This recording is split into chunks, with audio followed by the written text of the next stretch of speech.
Hello everybody, and welcome again to my channel. This time I wanted to talk about a balanced view of money. And why is that? Well, because that's the title of the most recent Awake released on jw.org. Now, this topic is interesting, specifically because last month, the JW Broadcasting, one of the governing body members, Stephen Lett, asked basically for more money on behalf of the Watchtower organization.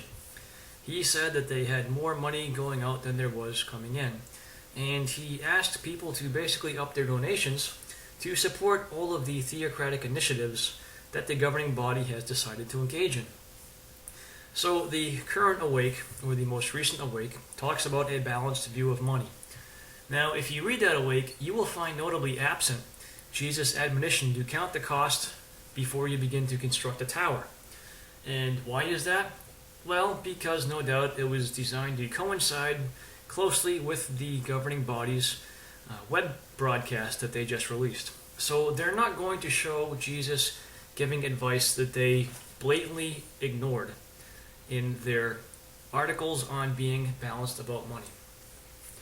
One thing they do advocate, though, in their article is generosity.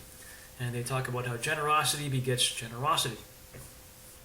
So instead of focusing on being wise with your money per se, they focus on other things about not loving money and in turn being generous with your money.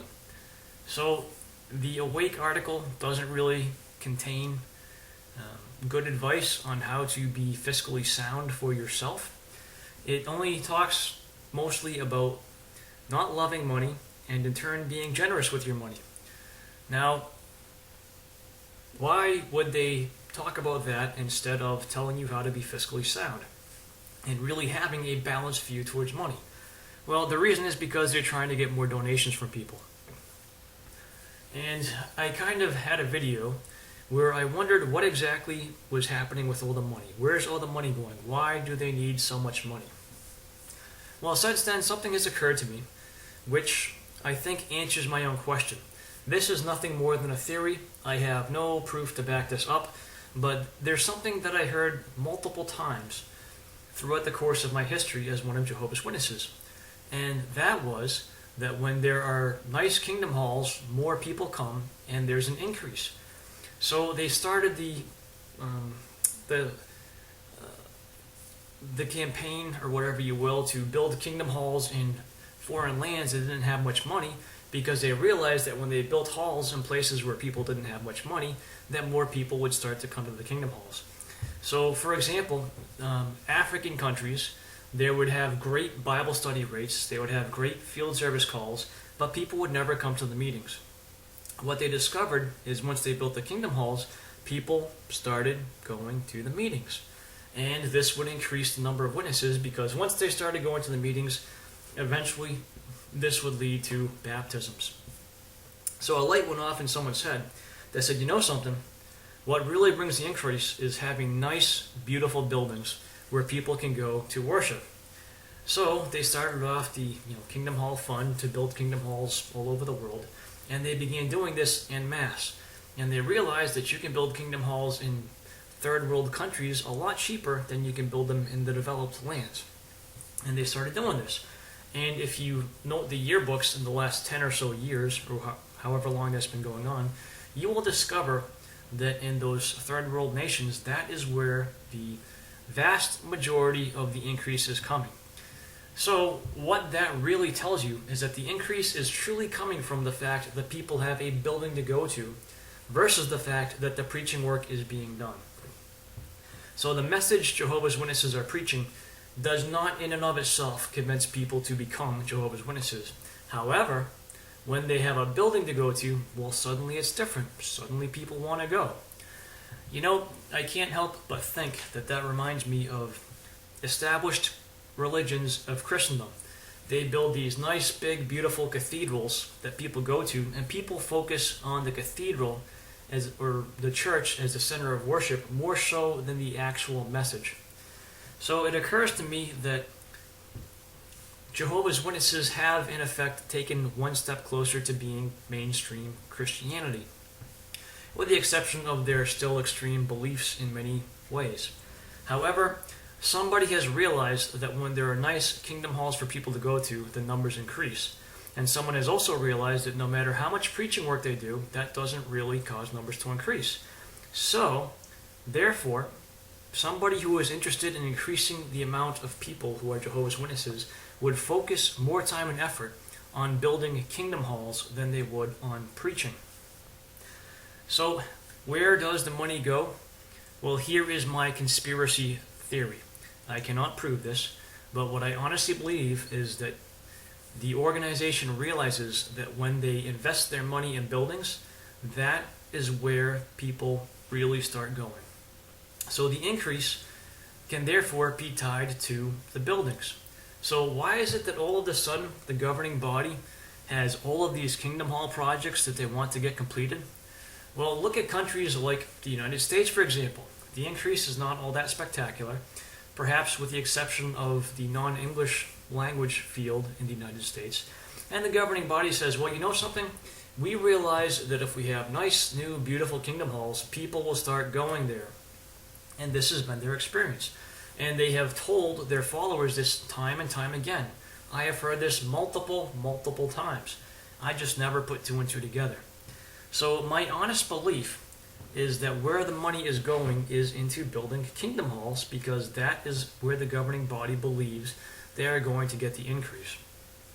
Now, I have heard other conspiracy theories of various different governing body members driving Bentleys and having Rolexes and all this stuff, but I'll tell you what, I understand where that's coming from, but I don't think that's it.